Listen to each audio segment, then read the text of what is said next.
الحمد لله رب العالمين والعاقبة للمتقين والصلاة والسلام على سيد المرسلين سيدنا محمد وآله وصحبه أجمعين أما بعد فقد قال الله سبحانه وتعالى في القرآن المجيد أعوذ بالله من الشيطان الرجيم بسم الله الرحمن الرحيم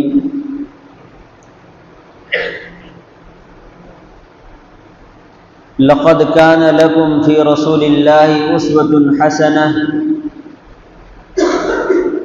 لمن كان يرجو الله واليوم الآخر وذكر الله كثيرا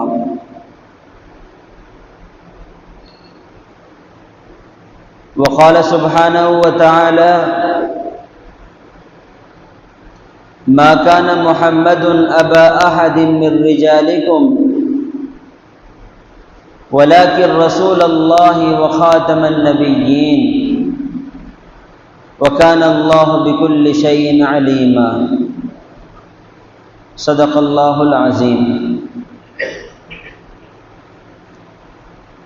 میرے محترم بزرگوں،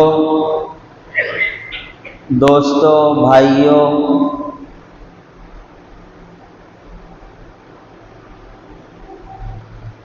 اللہ رب العزت کا بے انتہا فضل و کرم اور اس کا عظیم احسان ہے کہ اللہ تعالیٰ نے ہمیں اور آپ کو پیارے نبی آقائے دو جہاں حضرت محمد مصطفیٰ صلی اللہ علیہ وسلم کی امت میں پیدا فرمایا۔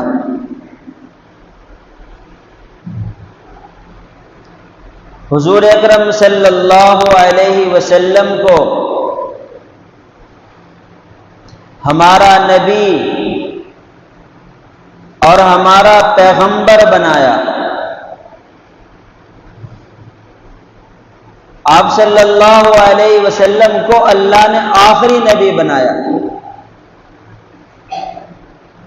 اللہ رب العزت نے ارشاد فرمایا ہے ما كان محمد ابا احد من رجالكم ولكن رسول الله وخاتم النبيين۔ محمد صلی اللہ علیہ وسلم تمہارے مردوں میں سے کسی کے باپ نہیں ہے، ولیکن رسول اللہ، لیکن محمد صلی اللہ علیہ وسلم اللہ کے پیغمبر ہیں، وخاتم النبیین، اور آخری نبی ہیں۔ اللہ کے نبی حضرت محمد مصطفیٰ صلی اللہ علیہ وسلم نے فرمایا انا خاتم النبیین لا نبی بعدی، فرمایا میں آخری نبی ہوں، میرے بعد کوئی نبی نہیں۔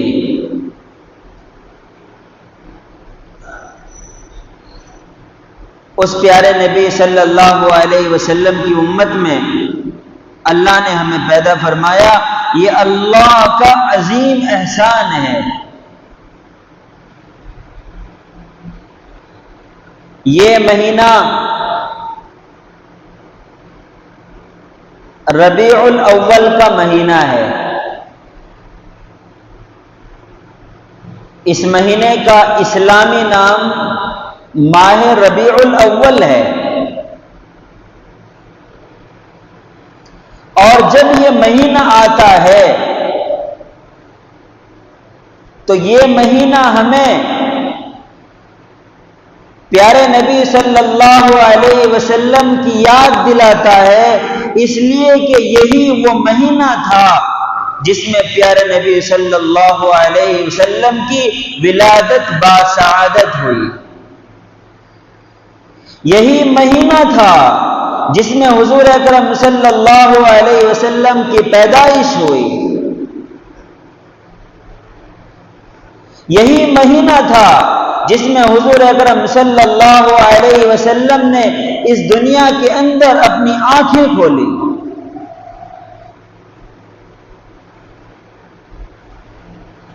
اس مہینے کی 12 تاریخ تھی.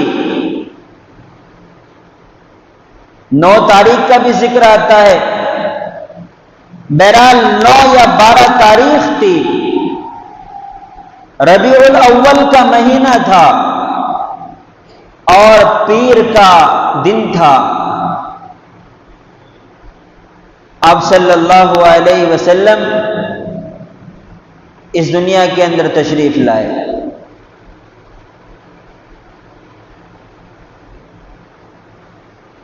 آپ صلی اللہ علیہ وسلم اپنی ماں کے پیٹ میں تھے کہ اللہ تعالیٰ نے آپ کے والد محترم عبداللہ کا سایہ آپ کے سر سے اٹھا لیا. آپ اپنی ماں کے پیٹ میں تھے کہ باپ کا سایہ سر سے اڑ گیا.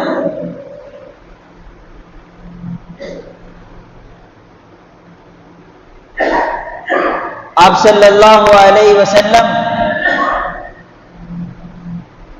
انگریزی تاریخ کے لحاظ سے 20 یا 22 اپریل کی تاریخ تھی اور سن 571 عیسوی تھا جب آپ صلی اللہ علیہ وسلم کی پیدائش ہوئی.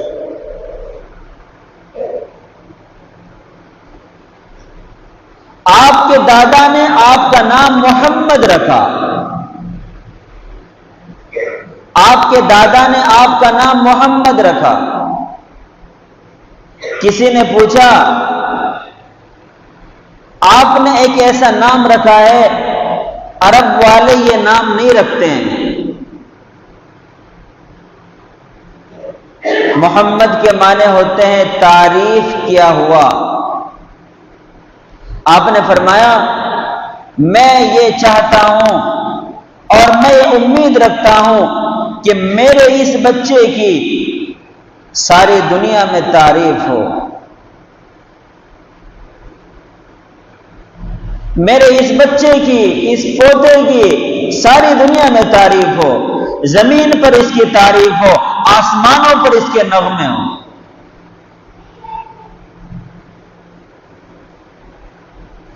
اور اللہ تعالیٰ نے اس کو کر کے دکھایا. دنیا کے کسی چپے میں چلے جائیے، دنیا کے کسی کنارے میں چلے جائیے، جہاں اللہ کا ذکر ہوتا ہے، جہاں اللہ کو یاد کیا جاتا ہے، محمد صلی اللہ علیہ وسلم کا بھی وہاں ذکر ہوتا ہے، محمد صلی اللہ علیہ وسلم کا بھی وہاں تذکرہ ہوتا ہے.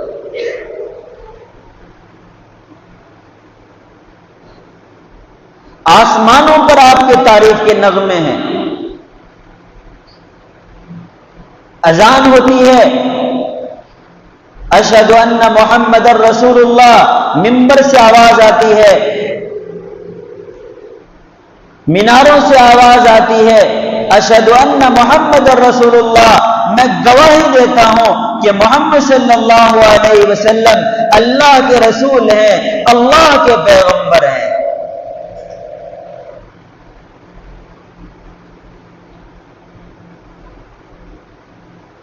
حضور اکرم صلی اللہ علیہ وسلم دنیا میں جب تشریف لائے اس وقت دنیا عجیب موڑ سے گزر رہی تھی.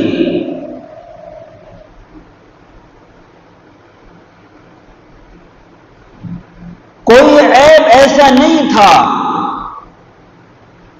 جو عیب نہ پایا جاتا ہو، کوئی خرابی ایسی نہیں تھی جو نہ پائی جاتی ہو.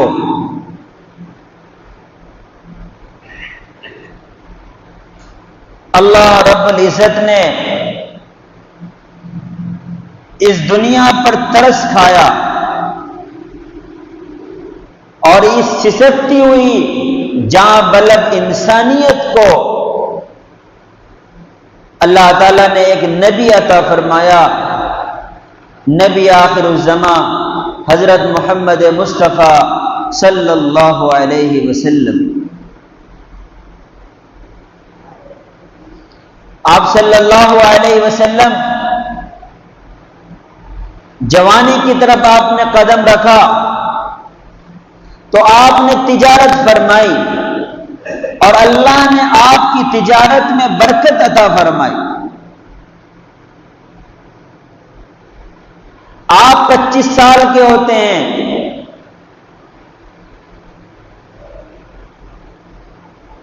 تو آپ کے لیے رشتہ آتا ہے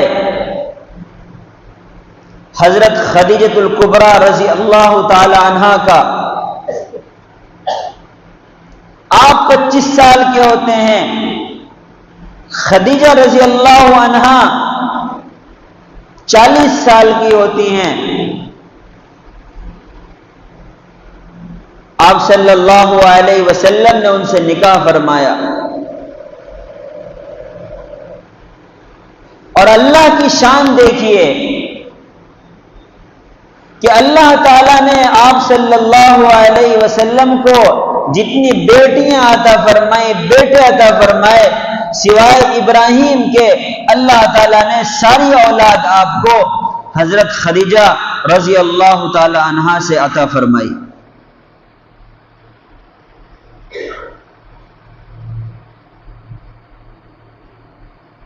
آپ صلی اللہ علیہ وسلم جب 40 سال کی عمر میں پہنچتے ہیں تو مکہ مکرمہ میں ایک غار ہے جس کو غار حرا کہتے ہیں، ایک غار ہے جس کو غار حرا کہتے ہیں۔ آپ وہاں جاتے تھے اور اللہ سبحانہ و تعالی کی شان میں غور کر فرماتے تھے۔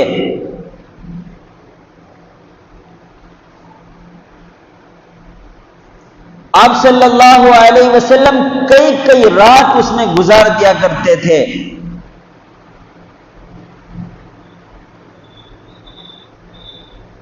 ایک روز بیٹھے ہوئے تھے،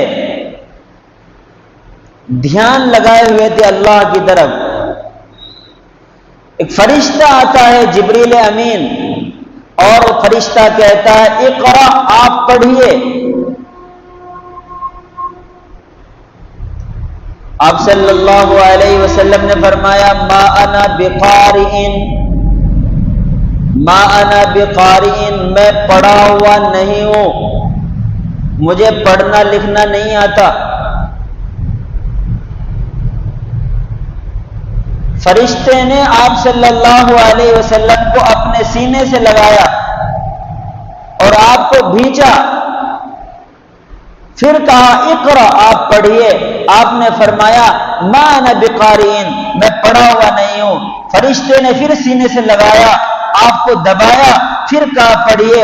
آپ نے پھر فرمایا ما انا بقارئ، میں پڑھا ہوا نہیں ہوں۔ تو فرشتے نے پڑھا اقرا بسم ربک الذی خلق، خلق الانسان من علق، اقرا وربک الاکرم الذي علم بالقلم علم الانسان ما لم يعلم۔ یہ سب سے پہلی آیتیں تھیں جو اللہ تعالی نے اپنے پیارے نبی حضرت محمد مصطفیٰ صلی اللہ علیہ وسلم پر نازل فرمائی۔ اس کا مطلب یہ ہے کہ آپ پڑھیے اپنے اس رب کے نام سے جس نے پیدا کیا ہے۔ خلق الانسان من علق، جس نے انسان کو ایک خون کے لوتھڑے سے پیدا کیا ہے۔ اقرا وربک الاکرم، آپ پڑھیے، آپ کا رب بڑا معزز و مکرم ہے۔ الذی علم بالقلم، جس نے قلم کے ذریعے سکھایا، علم الانسان ما لم يعلم، جس نے انسان کو وہ سکھایا جو اسے نہیں معلوم تھا۔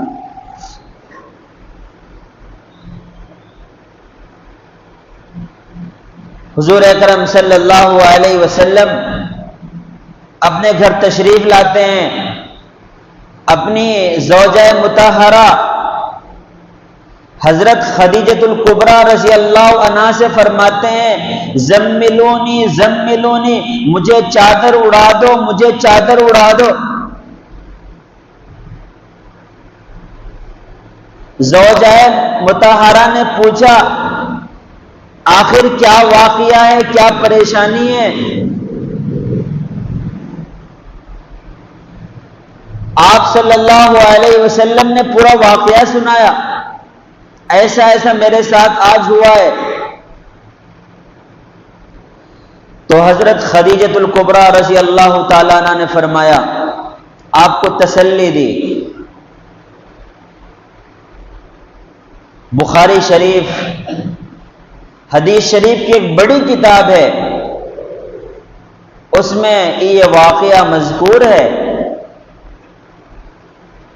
فرمایا، کلا واللہ، ہرگز نہیں، خدا کی قسم، لا یخزیک اللہ ابدا، اللہ تعالی آپ کو ہرگز رسوا نہیں فرمائے گا۔ انک لتصل الرحم، آپ کی کچھ صفات ذکر فرمائی، آپ کی کچھ خوبیاں ذکر فرمائی، کچھ اوصاف ذکر فرمائے۔ فرمایا، انک لتصل الرحم، یقیناً آپ رشتے ناتوں کو جوڑتے ہیں۔ رشتے ناتے جوڑنے کا مطلب کیا ہے؟ جو اپنا خاندان ہے، جو اپنا پریوار ہے، بھائی ہے، بہنیں ہیں، ماموں ہے، تایا ہے، چچا ہے، سب کو جوڑ کر رکھتے ہیں، الگ الگ نہیں کرتے ہیں، سب کو جوڑتے ہیں۔ وَتَكْسِبُ الْمَعْدُومِ، جو انسان غریب ہے، محتاج ہے، اس کے پاس کھانے پینے کو کچھ نہیں ہے، آپ اس کو کما کر دیتے ہیں۔ وَتَحْمِلُ الْكَلَّ، اور آپ بوجھ اٹھاتے ہیں، لوگوں کا بوجھ اپنے سر پر اٹھاتے ہیں۔ وَتَقْرِي الضَّيْفَ، کوئی مہمان آتا ہے، آپ اس مہمان کی ضیافت کرتے ہیں، میزبانی کرتے ہیں۔ وَتُعِينُ عَلَى نَوَائِبِ الْحَقِّ، اور حق کے مصائب میں آپ مدد فرماتے ہیں۔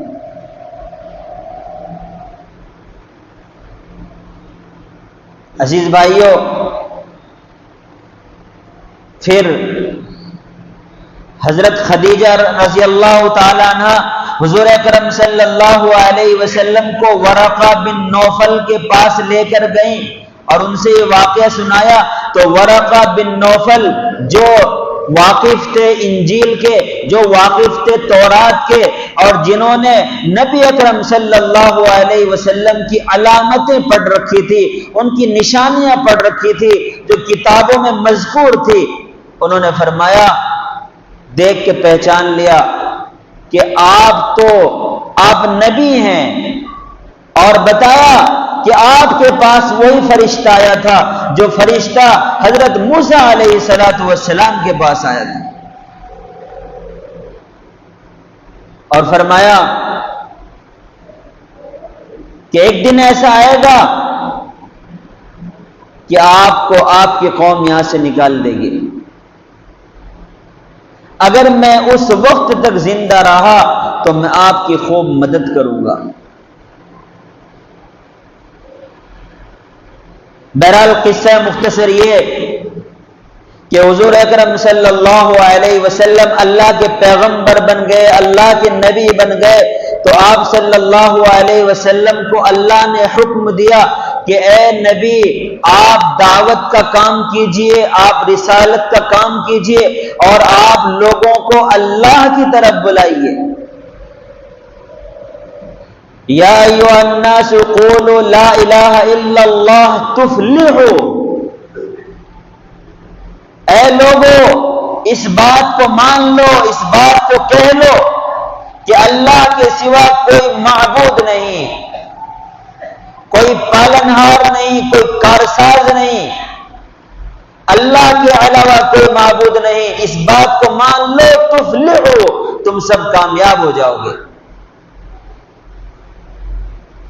اور 3 سال تک آپ صلی اللہ علیہ وسلم نے لوگوں کو اللہ کی طرف بلایا تو خفیہ طریقے سے بلایا، چپکے چپکے بلایا۔ حضرت خدیجہ رضی اللہ تعالیٰ عنہ سب سے پہلے ایمان لے آئی، مردوں میں ابوبکر صدیق رضی اللہ تعالیٰ عنہ ایمان لے آئے، بچوں میں علی بن ابی طالب ایمان لے آئے، اور غلاموں میں حضرت بلال رضی اللہ تعالیٰ عنہ سب سے پہلے ایمان لے آئے۔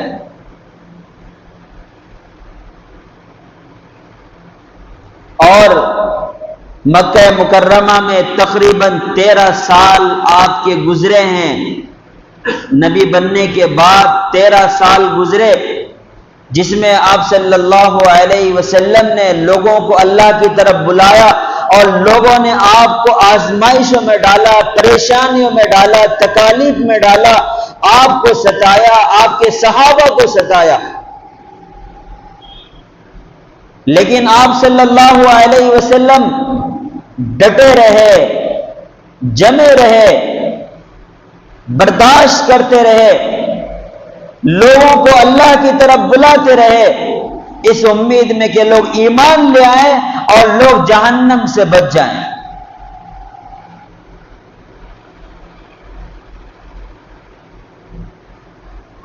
پھر وقت آیا کہ آپ صلی اللہ علیہ وسلم کے صحابہ نے مدینہ منورہ کی طرف ہجرت فرمائی۔ اللہ کا حکم ہوا آپ صلی اللہ علیہ وسلم کو کہ آپ بھی ہجرت فرمائیں۔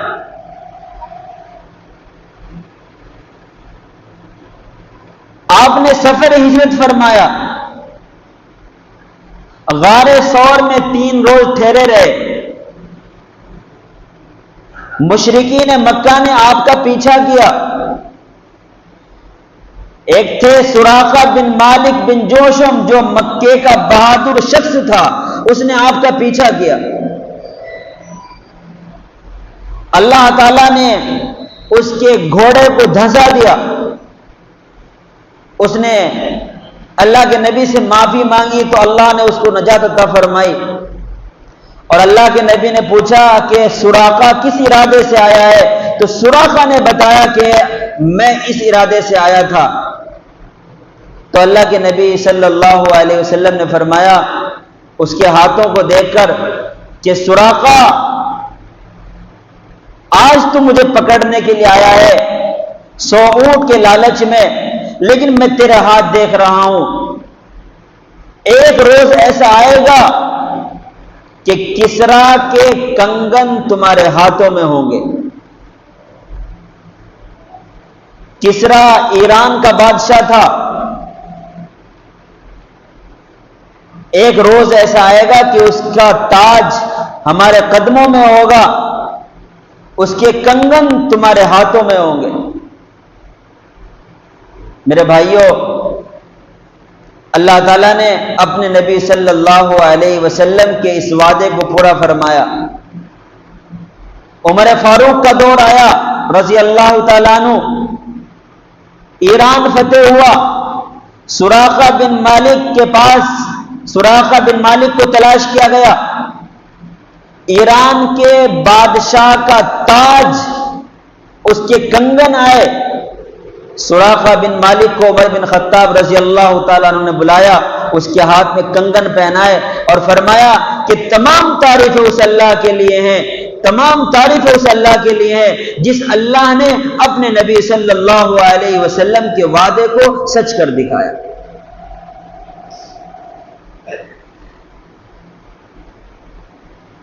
میرے بھائیوں، اللہ کے نبی صلی اللہ علیہ وسلم کے بارے میں باتیں بہت ہیں، وقت مختصر سا ہے، میں اپنی بات سمیٹنے کی کوشش کرتا ہوں۔ اللہ کے نبی صلی اللہ علیہ وسلم 63 سال تک حیات رہے۔ 40 سال کی عمر میں اللہ تعالیٰ نے آپ کو نبی بنایا، اور 23 سال کے بعد، نبی بننے کے 23 سال کے بعد اللہ تعالیٰ نے حضور اکرم صلی اللہ علیہ وسلم کو اپنے پاس بلا لیا اور آپ انتقال فرما گئے۔ لیکن آپ صلی اللہ علیہ وسلم نے ان 23 سال کے زمانے میں، اس 23 سال کے عرصے میں دنیا کی کایا پلٹ کر رکھ دی۔ مکہ مکرمہ جہاں سے آپ نکلنے پر مجبور ہوئے تھے، آپ کے صحابہ نکلنے پر مجبور ہوئے تھے، 8 سال گزرنے کے بعد یعنی سن 8 ہجری میں آپ صلی اللہ علیہ وسلم کو اللہ نے مکہ مکرمہ پر فتح عطا فرمائی۔ اور نبی اکرم صلی اللہ علیہ وسلم کے آپ اخلاق دیکھیے کہ آپ صلی اللہ علیہ وسلم کا سلوک کیسا ہوا ان لوگوں کے ساتھ جنہوں نے آپ کو نکلنے پر مجبور کیا تھا مکہ مکرمہ سے، جنہوں نے آپ کے صحابہ کو پریشان کیا تھا، ستایا تھا، راستے میں کانٹے بچھائے تھے۔ آپ کا سلوک کیسا ہوا؟ بعض صحابہ کہنے لگے الیوم یوم الملحمہ، آج خوریزی کا دن ہے، آج ہم ان سے بدلہ لیں گے۔ جب مکہ مکرمہ فتح ہو رہا تھا، لیکن میرے نبی صلی اللہ علیہ وسلم پر قربان جائیے، آپ نے فرمایا الیوم یوم المرحمہ، الیوم یوم المرحمہ، آج تو رحم کرنے کا دن ہے، الیوم یوم بر و وفاء، آج تو نیکی کرنے کا دن ہے، آج تو وعدے کو پورا کرنے کا دن ہے۔ اور تمام مکے والوں سے فرمایا لا تثریب علیکم اليوم، آج تمہارا کوئی مواخذہ نہیں، آج تمہاری کوئی پکڑ نہیں، اذهبوا فانتم الطلقاء، جاؤ جاؤ آج تم سب آزاد ہو۔ نبی صلی اللہ علیہ وسلم اگر چاہتے، آپ ایک اشارہ فرماتے، 10,000 سے زیادہ صحابہ کرام کا لشکر موجود تھا اور تلواریں ہاتھ میں موجود تھی، اگر آپ چاہتے تو سب کے سر قلم کر دیتے، لیکن میرے نبی صلی اللہ علیہ وسلم کی اخلاق پر قربان جائیے، آپ کی محبت پر قربان جائیے، آپ کی جان نثاری پر قربان جائیے کہ آپ نے فرمایا جو اپنے گھر میں داخل ہوا وہ بھی مأمون ہے، جو بیت اللہ میں داخل ہوا وہ بھی مأمون ہے، اور آپ نے تمام مکے والوں سے فرمایا، سب کو معاف فرما دیا اور کہا کہ جاؤ جاؤ آج تم سب آزاد ہو، تم سب کو میں نے معاف کر دیا۔ میرے بھائیوں، ہم اسی نبی صلی اللہ علیہ وسلم کے امتی ہیں، اسی نبی صلی اللہ علیہ وسلم کے ماننے والے ہیں، اسی نبی صلی اللہ علیہ وسلم کے نام لیوا ہیں۔ ہماری محبت نبی اکرم صلی اللہ علیہ وسلم سے، اللہ کی ذات کے بعد سب سے زیادہ ہمیں محبت اپنے نبی صلی اللہ علیہ وسلم سے ہو۔ ایک بات کر کے بات ختم کرتا ہوں۔ حضرت عمر بن خطاب رضی اللہ تعالیٰ عنہ نے ایک مرتبہ فرمایا، اللہ کے نبی، میں اپنے ماں باپ سے زیادہ آپ سے محبت کرتا ہوں، اپنی اولاد سے زیادہ آپ سے محبت کرتا ہوں، اپنی بیوی سے زیادہ آپ سے محبت کرتا ہوں، سب سے زیادہ آپ سے محبت کرتا ہوں، لیکن اپنی جان سے زیادہ محبت کرتا ہوں۔ تو آپ نے فرمایا لما تؤمن عمر تمہارا ایمان ابھی مکمل نہیں ہوا، کامل نہیں ہوا۔ کچھ دیر غور فرمایا تو کہنے لگے عمر بن خطاب، اللہ کے نبی اب میں آپ سے کہتا ہوں کہ میں اپنی جان سے بھی زیادہ آپ سے محبت کرتا ہوں، اپنی جان سے زیادہ آپ سے محبت کرتا ہوں۔ یہ صحابہ کرام تھے۔ ایک صحابیہ تھی غزوہ احد میں اس کا باپ شہید ہوا، شوہر شہید ہوا، بیٹا شہید ہوا۔ عورت پوچھتی تھی یہ بتاؤ کہ میرے نبی کا کیا ہوا؟ کسی نے کہا اب تیرا باپ شہید ہوا، کہنے لگی یہ بتاؤ میرے نبی کا کیا ہوا؟ کسی نے کہا کہ تیرا بھائی شہید ہوا، اس نے کہا یہ بتاؤ میرے نبی کا کیا ہوا؟ کسی نے کہا کہ تیرا بیٹا شہید ہوا، اس نے کہا یہ بتاؤ میرے نبی کا کیا ہوا؟ تو پھر کسی کہنے والے نے کہا کہ تیرے نبی صلی اللہ علیہ وسلم عافیت کے ساتھ ہیں، خیر کے ساتھ ہے۔ تو اس عورت نے کہا کل مصیبت بعدک جلل، اے نبی آپ کے بعد ہر مصیبت ہیچ ہے، حقیر ہے، اگر آپ سلامت ہیں تو کوئی مصیبت نہیں۔ یہ میرے نبی صلی اللہ علیہ وسلم سے صحابہ کی، صحابیات کی محبت تھی۔ عزیز بھائیوں، ہمارے اندر بھی اللہ کے نبی سے محبت ہو اور آپ کی اطاعت کا جذبہ ہو۔ اللہ سے دعا کہ اللہ تعالی ہمیں عمل کی توفیق عطا فرمائے۔ وآخر دعوانا الحمدللہ رب العالمین۔